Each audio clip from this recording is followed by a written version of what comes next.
We have, all of us, we have different level of understanding. We have different level of education. We have a different level of intelligence. It's a fact. A different level of even background. Somebody is coming from a poor family. Somebody coming from a rich family. Somebody even don't even what saw me. Like he never worked on farming, but he can imagine it. He can think about it. So the Messiah, he make it very, very easy to understand, far away from complex. So you do not need to be a genius to get the message. And what is the problem? Or what is your problem is? And then if we continue, when they ask him about why you are speaking to them in such a way, he mentioned that there is some, it doesn't matter how much you explain to them, they have ears, but they will not hear you. Even if I make it simple and imparable. They have eyes, they can't see you. And he quote for you again from Isaiah.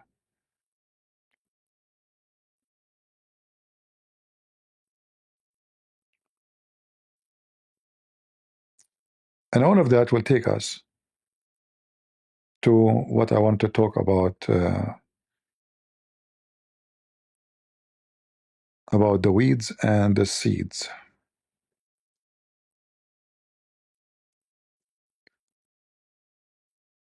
Maybe we should play the rest of the audio and we continue from there. Chapter 13. On the same day Jesus went out to see and not perceive, for the hearts of this people have grown dull. Their ears are hard of hearing, and their eyes they have closed, lest they should see with their eyes and hear with their ears, lest they should understand with their hearts and turn, so that I should heal them. But blessed are your eyes, for they see, and your ears, for they hear.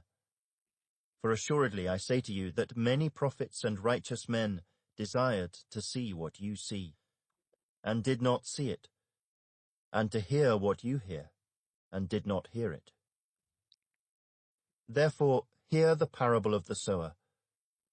When anyone hears the word of the kingdom, and does not understand it, then the wicked one comes and snatches away what was sown in his heart. This is he who received seed by the wayside. But he who received the seed on stony places, this is he who hears the word and immediately receives it with joy. Yet he has no root in himself, but endures only for a while. For when tribulation or persecution arises because of the word, immediately he stumbles. Now he who received seed among the thorns is he who hears the word, and the cares of this world and the deceitfulness of riches choke the word, and he becomes unfruitful.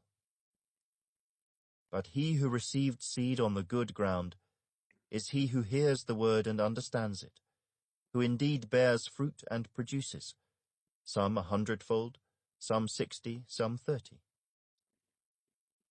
Another parable he put forth. I will stop here. So you see how this is connected with the one before. Like you go from the beginning, you will see he talk about the sideway, the seed fell here, the seed fall in the rock, and then the seed. The only successful seed is the one is deep rooted.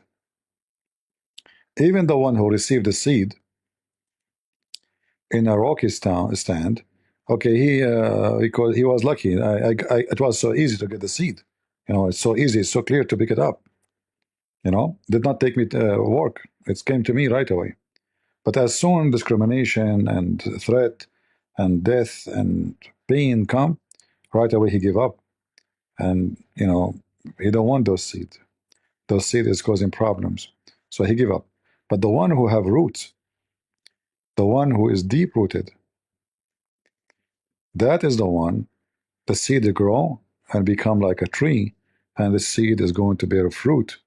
And this fruit is not going to be just a fruit like I give one fruit. No, it's going to be multi, 100-fold.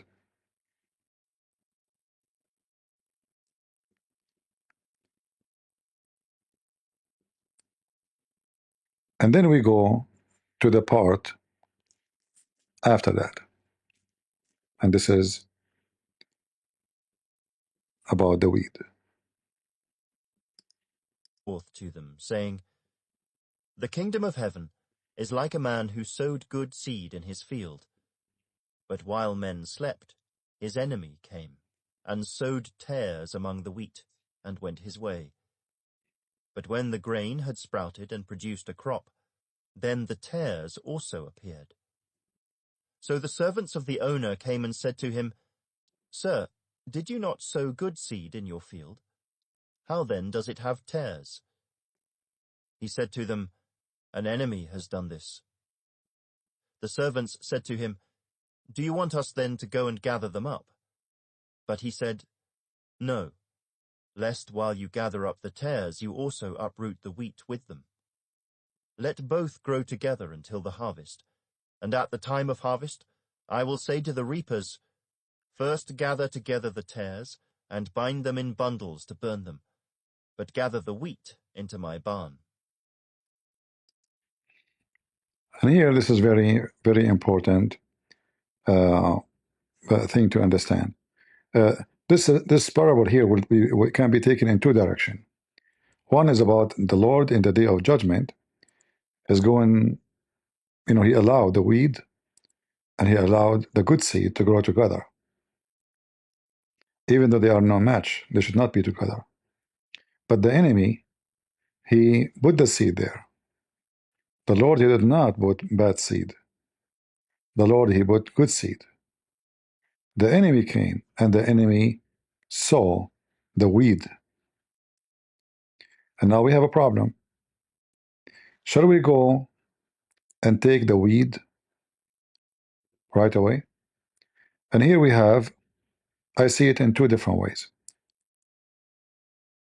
Here we see that the Lord at the day of judgment, at the end of the time, he will allow all to grow together, the bad and the good. As the Bible says, the sun rays above the bad and the good. And both they will receive the blessing of the sun, both. But then that is going to be not forever. And same here. There's a time where the harvest will happen. And when the harvest happened, each one of them will go to different direction. And the Lord is very careful not to start unblocking the weeds, because in the process, some good seed might die, might hurt. But, isn't it better to take the weed right away? Absolutely. It is better. But this is about your own weeds, not about the global weeds. So we will go to that part, in a few minutes. So when the Lord allowed the bad weeds like Islam and communists and filth and pimps, prostitution, simply all of us we look alike. Even though now we are talking about plants, and usually plants they look different, but you will notice that those seeds they are very close to the look of the wheat. So the Lord is afraid that when you are trying to take them away, you might take by mistakes the good ones. They look alike. What about we wait until the wheat is full of wheat, and it's very easy to recognize which one is the weed and which one is the wheat. As we connect that to other verse in the Bible where Jesus said, from their fruits you shall know them. So I will let them grow, and then it's going to be very easy in the harvest time to know which one is the wheat and which one is not. The wheat will grow tall, and their head will be down because they are full of weeds. That will make them heavy. They will look different, totally different from the weeds. So it's very easy to grab either one by itself without mistakes. Let them grow, and then we will fix the problem. But there is other kind of weeds, and those are the one which is in your yard. not the global major yard. Like the Lord, he have the biggest yard. So when the Lord he speak about his creation, every inch of this earth and even beyond.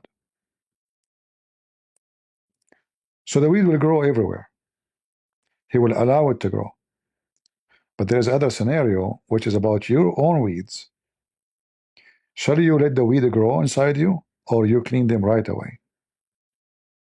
For sure, the answer will be clean them right away, which is the opposite of what we see here in about the Lord in the day of judgment. He is going to collect the bad and the good. The bad will be sent to be burned, and the good will be taken to the place where they deserve to be. In your case, shall you let the weed grow in your yard and say the Lord one day will clean it? That will be a big mistake. And this is why I start today telling you about some people we know. Always we ask somebody a question, hoping that he will give us the answer. And usually, the one who will give us the answer, we expect him even to clean our weeds for us. And you notice that many churches, sadly, they don't deal with the weeds. But what they do, they deal with the comfort. So you are a person who commits sin.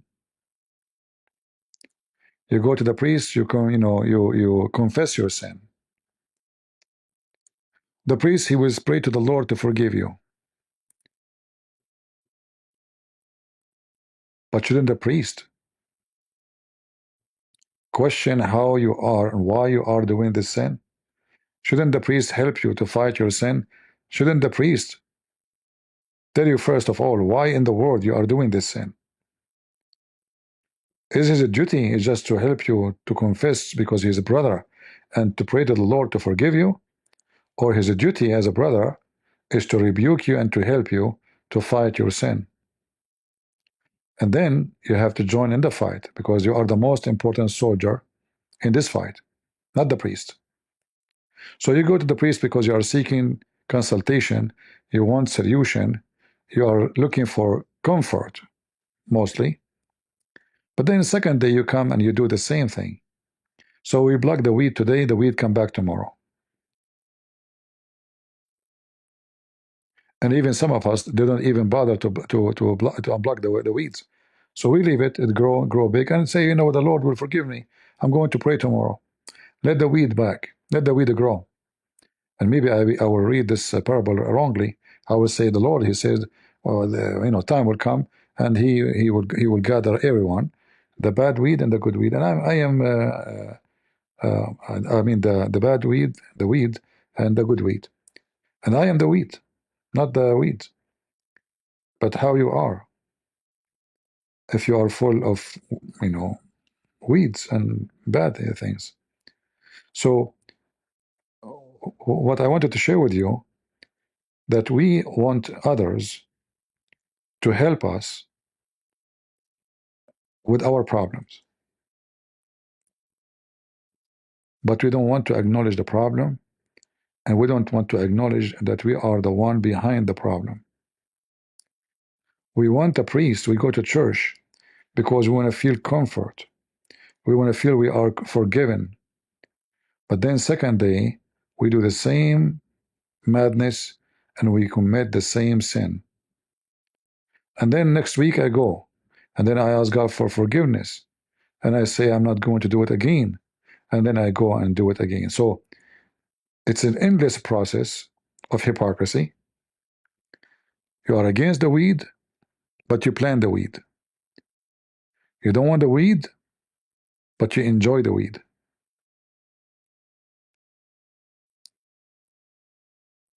You complain about your weeds, but in reality, you allow them to grow.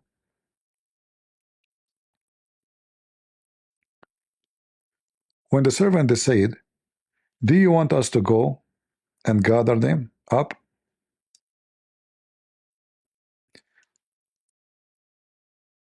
He said to them, no. Why? Because there's a better solution. For I am the Lord. Let them grow so I can see, give them a chance, to give everyone a chance to be what he wants to be. The one who wanted to be the weed, he will be the weed, and the one who wants to be the wheat, he will be the wheat. But in your case, you know that you are allowing weeds to grow, and you know that, and you allow it to grow, and you allow it to stay, and you allow it to come back.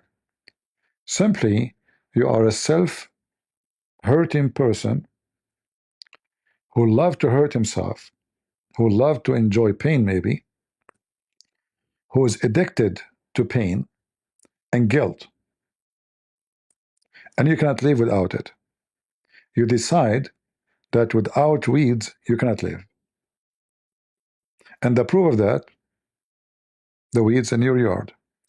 And the weeds can be anything you can imagine.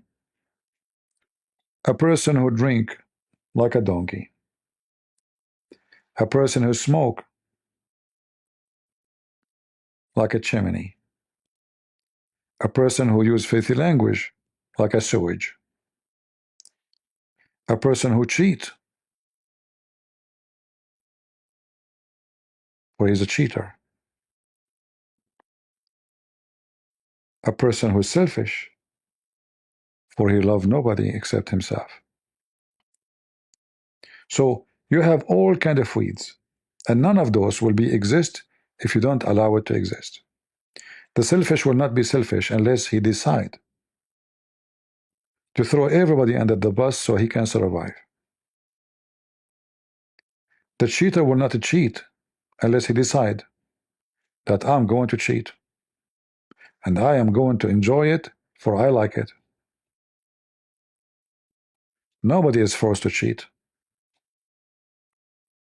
However, we can find an excuse for all our filthy behavior. I cannot live without drinking. Why you cannot live without drinking? Is drinking part of your food? People cannot live and survive without drinking and be like a donkey. People make a mockery of you. And then when you are drunk, you can maybe, you don't know what you will do. You might commit a crime. In the best scenario, people will laugh at you, die laughing at you. You might be kidnapped, you might be raped. Why you might drink?